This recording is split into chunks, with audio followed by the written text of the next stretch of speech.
Metal Deck de Acesco, el entrepiso que se adapta a todo tipo de estructura en una presentación de Al Oído. Bueno, doctor Fernando, pero la noticia de lo que viene desde Pasto es bien importante, porque claro, en las anteriores marchas 100 o 200 personas, pues son un pequeño grupo, pero hablar de más de 5.000 personas en las calles en un departamento que se declaró petrista desde la campaña y que lo ha venido siendo después de Petro presidente, que les ha incumplido en todo, pues es un despertar realmente para una comunidad que no come cuento y está cansada, doctor Fernando. 1 año y 8 meses a punta de promesas y de escándalos de corrupción. Vea usted lo que pasa en Putumayo, por ejemplo, muy al sur del país. Vea usted lo que está pasando en el Cauca, el caso de Rosas Cauca, donde a la gente no le han cumplido. Petro dijo que en 3 meses los iba a reubicar. Ha pasado 1 año y la gente sigue esperando que los ubiquen, que les den un lugar digno a donde trasladarse. Es que ese es el gobierno de la incapacidad. Digan lo que digan, las cifras no mienten.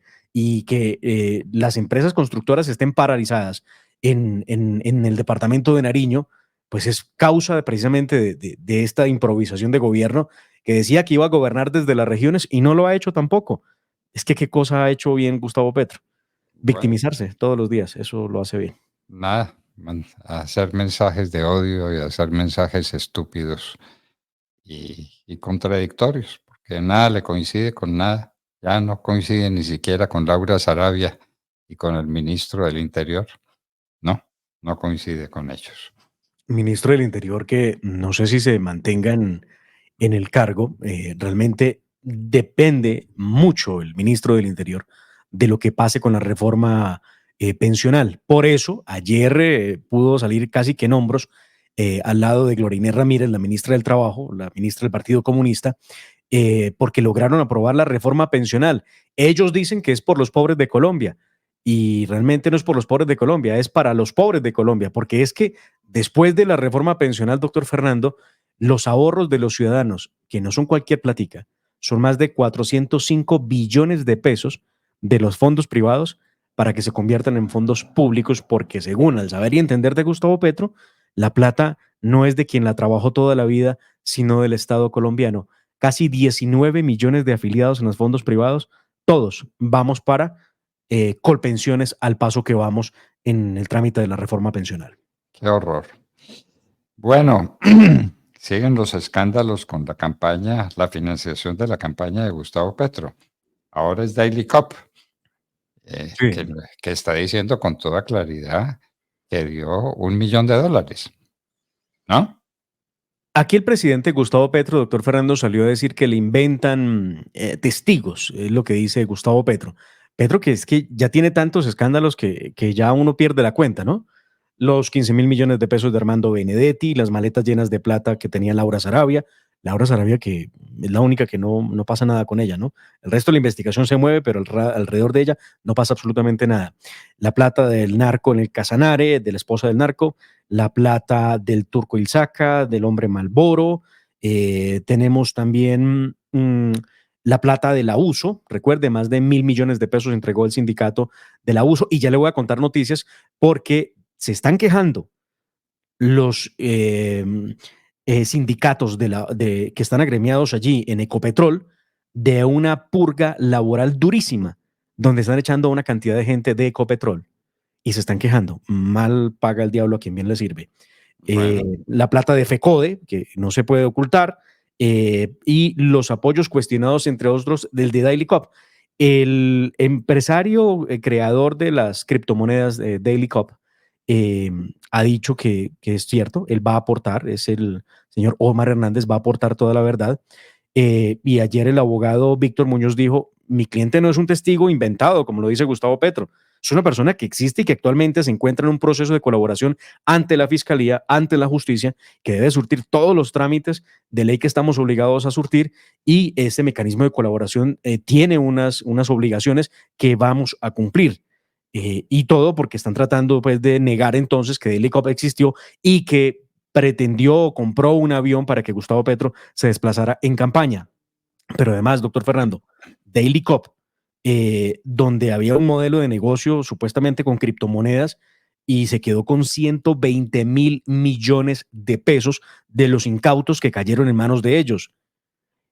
Esto es así, 120.000 millones de pesos que en una proporción seguramente fue a parar a la campaña del presidente de la República actualmente. Es que es muy grave. Ha venido negociando Omar Hernández con la Fiscalía, el principio de oportunidad, va a entregar pruebas de la financiación que hizo la campaña presidencial del pacto histórico, y ese es el asunto, ese es el tema de fondo. Y claro, doctor Fernando, $1 millón, y se habló en esa matriz de colaboración que entregó Omar Hernández a la justicia especialmente, de la relación que había con la empresa de aviación SADI, ¿recuerda usted? De Ibagué, donde se pretendió comprar una aeronave que entiendo tenía un valor cercano en la colaboración de $1 millón. Ese es el escándalo que el presidente Petro dice que se inventan testigos en su contra. Bueno, no son testigos, es la misma gente que delinquió para él. Esa gente que está desesperada y enloquecida. Lo de Daily Cop bastaría y sobraría para el cumplimiento de lo previsto en el artículo 109 de la Constitución. Solamente eso. Y ese es el último de los escándalos que ha aparecido. Y todos los demás, ¿qué? Los aportes de los sindicatos, la plata que le dieron a Benedetti, por todas partes se encuentra uno infracciones, excesos, violencias a la ley. Pero, por ejemplo, ¿qué pasa con la plata? Se me escaparon estos dos personajes, ¿no? Pedro Contecha, uno de los contratistas del gobierno Petro. ¿Y qué pasa con Euclides Torres? Gente que ha recibido multimillonarios contratos. Uno casi de 100.000 millones de pesos y el otro más de 180.000 millones de pesos en contratos. Ambos, personas que financiaron eventos de campaña de Gustavo Petro, inclusive campaña extemporánea como la P en Barranquilla, donde no estaban en campaña, no se podía hacer campaña, pero pues el presidente, en su momento candidato, hizo lo que quiso, hizo campaña por encima de la ley y de la Constitución. No le importa. No le importa. Bueno, eso es lo que tenemos. Eso es lo que tenemos, pero van quedando las cosas en claro. Algún día la comisión de acusaciones tendrá que manifestarse. Ya veremos cómo. A propósito Bueno, de comisión de acusaciones, doctor Fernando, ayer estuvo Federico Gutiérrez ratificando las denuncias contra Gustavo Petro por temas de campaña. Escuchamos qué fue lo que dijo al salir de la dirigencia. Vengo a esta diligencia el día de hoy a ratificar esas denuncias que son de pleno conocimiento de la ciudadanía y de los medios de comunicación, pero también ampliar denuncia que tenía la posibilidad en esta diligencia de la comisión de acusaciones. Y hemos ampliado denuncia, entiéndanme que yo no puedo dar todos los detalles por ser una reserva procesal que lleva la comisión de acusaciones, pero sí de algunos hechos conocidos frente a la financiación ilegal de campaña presidencial por parte de la campaña de quien es hoy presidente, señor Gustavo Petro, y en el sentido de temas, por ejemplo, de violación de topes electorales, en el sentido de pruebas presentadas por muchos de los medios de comunicación, de hechos recientes también con la captadora Daily Cop frente al tema de criptomonedas, donde también ahí podría existir temas delicados sobre temas de lavado de activos, y también pues he anexado que se investigue las razones que ha tenido el día de hoy el Departamento de Estado de los Estados Unidos al calificar, abro comillas, como creíbles las irregularidades o los dineros irregulares que ingresaron a la campaña de quien hoy es presidente. ¿Qué esperamos todos los colombianos? Pues ya simplemente que los entes encargados de investigar y de hacer justicia, pues simplemente que lo hagan. Esta es una denuncia, es una ratificación y una ampliación de denuncia, y hasta ahí puedo decir el día de hoy. Muy bien. Mayor claridad imposible, ¿no? Y mayor contundencia tampoco. Demar. Pero sabe que están muy molestos aquí en Colombia, están molestos con estas declaraciones, y las declaraciones que tienen de los pelos de punta al gobierno son las declaraciones que entregó Anthony Blinken, doctor Fernando. Nada menos. En el documento, sí. En las últimas horas se conoció, hace unos minutos, que Colombia, a través de la Cancillería, rechaza las afirmaciones que indica que hay información creíble sobre la entrada de dineros ilegales a la campaña de Gustavo Petro. Ya hay ¿Y nota quién es, diplomática. y quién es el que protesta? ¿Quién es el canciller? ¿Es Murillo, el embajador en los Estados Unidos? ¿Protestando contra el gobierno de los Estados Unidos? ¿Es Murillo? Porque no será Álvaro Leiva, ¿no? Se Pues dice, vaya pregunta difícil la que usted me hace. Sí, se sí, sí. dice que la Cancillería, pero ¿quién es la Cancillería? A ver, Pues la explíqueme, ¿eso Cancillería lleva la firma de quién? pues debe ser ¿Quién Murillo, es ¿no? el canciller que protesta contra los Estados Unidos? Pues doctor Fernando, es Si es, Murillo, si que es es el canciller. Murillo, tiene que renunciar a la embajada. Que renunciar a la embajada. Pero ¿cómo protesta contra el señor Blinken? El señor Murillo, embajador de Colombia ante el gobierno de los Estados Unidos. Eso es imposible. Eso es imposible. Averigüemos. Eso de que la Cancillería protesta, eso es un cuento. La Cancillería no es nadie. ¿Quién firma? ¿Quién firma? ¿Leiva? ¿Leiva que está suspendido? Leiva, que está suspendido, doctor O Fernando. Murillo que es embajador en los Estados Unidos? ¿Quién protesta? Estoy Eh, revisando precisamente el comunicado para poder dar claridad sobre quién firma esa nota de protesta al gobierno de los Estados Unidos. Evidentemente tendría que ser Luis Gilberto Murillo, que es el canciller encargado, aunque Álvaro Leiva, lo que nos cuentan muy al oído, es que sigue yendo al despacho Sí, suyo en la pero no, Cancillería, pero pero, no pero puede firmar ningún documento, doctor por eso Fernando. no Está puede suspendido firmar. y ayer le dieron la noticia de que se prorrogaba la suspensión por otros 3 meses. Con esto completaría 6 meses de suspensión Álvaro Leiva. No puede firmar ni tampoco puede actuar en ningún asunto de Estado en estos Por eso. momentos. Entonces la Cancillería es Murillo. Entonces nuestro embajador en los Estados Unidos protesta contra el gobierno de los Estados Unidos por una manifestación que hace la Secretaría de Estado. ¿Esto qué significa? ¿Esto qué significa? Entonces se imagina a un embajador destacado ante el gobierno de Colombia protestando contra el gobierno de Colombia. Pues imagínese. Bueno, No, no, bueno, tiene muy bien. presentación. Ese es el rompimiento de relaciones. Sí. De manera que averigüemos Es- quién firma esa protesta de la Cancillería. no, no, estoy aquí en la página de la Cancillería, doctor Fernando, en el comunicado de prensa. No lo firma nadie, simplemente Ah, no, aparece el documento. no No, lo firma nadie. no, Es un documento sin firma. sacan el comunicado, no muestran el documento que enviaron como nota de protesta a los Estados Unidos, donde anuncia que emitieron una nota diplomática de protesta contra el gobierno de Estados Unidos por las declaraciones de Vedan Peidel, que es el portavoz del Departamento de Estado a propósito del informe de prácticas de derechos humanos en 2023 en su sección de Colombia. Dice que Colombia rechaza las expresiones y valoraciones que hizo el funcionario, las cuales se alejan del contenido real de lo presentado en el informe. Es lo que dice Colombia, a pesar, doctor Fernando, de que en el informe se lee claramente que hay indicios que darían claridad sobre el posible ingreso de dineros ilícitos a la campaña de Gustavo Petro y menciona al hermano del presidente de Gustavo Petro, Juan Fernando Petro, y menciona a Nicolás Petro. Bueno, Nicolás Petro, que se lo pasa en unos clubes muy importantes, de gente muy rica de este país, jugando tenis y viviendo sabroso, a pesar de que tiene prisión domiciliaria. hágame el favor. Bueno, ¿al fin Petro marcha o no marcha el 1 de mayo? Porque los sindicatos le dijeron, el 1 de mayo es una festividad o una celebración nuestra, es el Día del Trabajo, es el Día de los sindicatos, es el Día de los trabajadores, es el Día de las confederaciones, no es el Día del gobierno.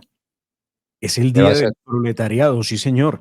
¿Y cómo marcha Gustavo Petro el Día del Trabajo? Un hombre que nunca trabajó en nada distinto, que primero fuera el M-19 y luego fuera diplomático y vivir, perdóneme la expresión, de la teta del Estado, porque nunca produjo una empresa, nunca la construyó, nunca pagó un empleado, nunca pagó impuestos por tener empresa. Pero él trabaja, él ahora pretende marchar, él se ratifica, va a marchar el 1 de mayo. Hay división en las centrales obreras en Colombia respecto de que participe o no Gustavo Petro, y la principal crítica ha venido de algunos sectores de los sindicatos que dicen que en la historia lo peor que le puede pasar a un sindicato es terminar plegado a cualquier gobierno, porque eso acaba con autonomía para poder protestar frente a las cosas que están mal hechas. Pues no importa, Gustavo Petro va a las calles el 1 de mayo y así lo ha dejado establecido. De hecho, doctor Fernando, es la única forma en que pueda haber algo de gente que lo acompañe en la calle.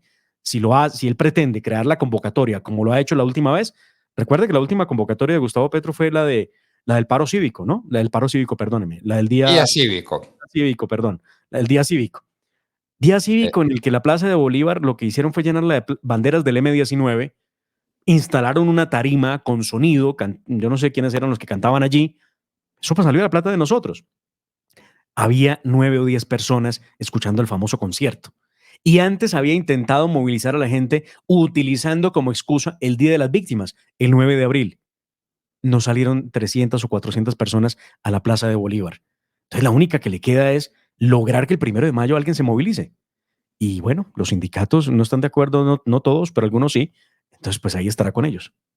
Bueno, vamos a ver cuáles sindicatos están de acuerdo con que la tarea sindical la presida el presidente de la República. Eso sí está por verse. El día de las demandas laborales van a protestar y lo más curioso es que Petro es uno de los que protesta. No, Bueno, eso es increíble. además, finalmente, ¿qué pasó con los taxistas? A los taxistas les están prometiendo no sé cuántas cosas para aliviarlos del aumento en el precio de la gasolina.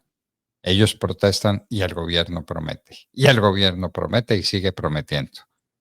Finalmente, les van a dar la tarifa diferencial que No. les habían mencionado. 8 meses han pasado, doctor Fernando, desde que el gobierno de Gustavo Petro le prometió al sector de los taxistas un subsidio para la gasolina ante el incremento que se sigue presentando, ¿no?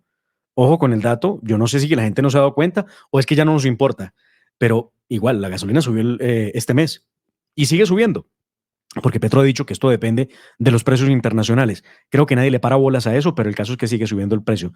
Lo cierto es que con el tema de los taxistas se intentó de todas las formas posibles entregar un bono, darles un descuento, darle instrucciones a los bomberos en las estaciones de gasolina para, si se llega el taxista entonces y demuestra que lo es, poderle dar un cupo para que pueda tener un precio mucho más bajo. Otra idea fue congelar el precio de la gasolina desde hace 8 meses, que no se ha congelado.